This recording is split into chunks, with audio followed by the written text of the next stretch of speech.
the gym area. As you can see, there's a lot of equipments that you can use. Available to or free to sa lahat ng guests. So, ayan guys, really nice.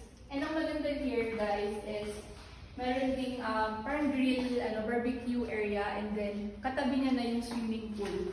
So yung isang buong area na to, kompleto na siya. So magpapawis ka and then lubog ka sa swimming pool. And then, meron ding billiard. Ito si Kuya. Say hi, Kuya. Anong name niyo ulit? Alex. Sir Alex. Siya si Sir Alex yung aming. So yung nagtuturo sa amin. So ito yung billiards. And then, meron aquarium. Tayo ng elevator ngayon, papunta sa taas. Pinapanood lang namin ito dati sa TV, Kuya. And right now, dito na kami.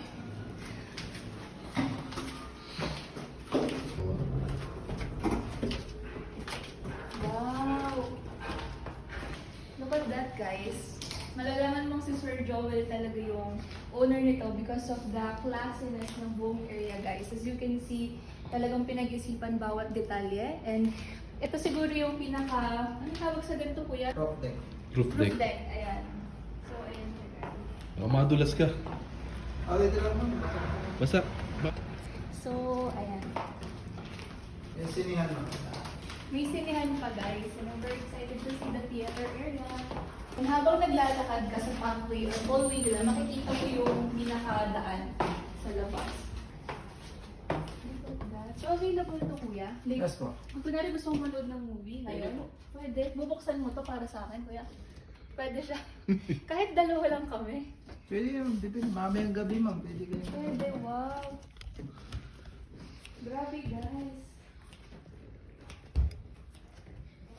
Tignan niyo yung upuan, like, feeling ko para tong sa airplane, yung nai-incline talaga. Diba? And then, meron siyang, basta ang ganda guys. So, ayan. Tignan natin kung makakapag-movie tayo tonight. Let's see kung kaya pa ng energy natin. But, sobrang nakaka-amaze lang. Talagang na-maximize nila yung space. Dito po sa fourth floor ma'am.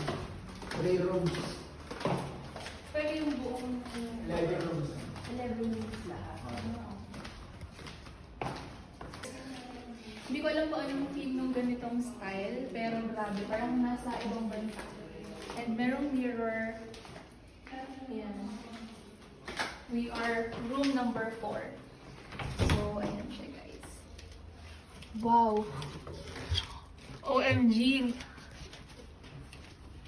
Grabe kuya, sobrang ganda nito. Like, deserve ba namin to? Oh my gosh.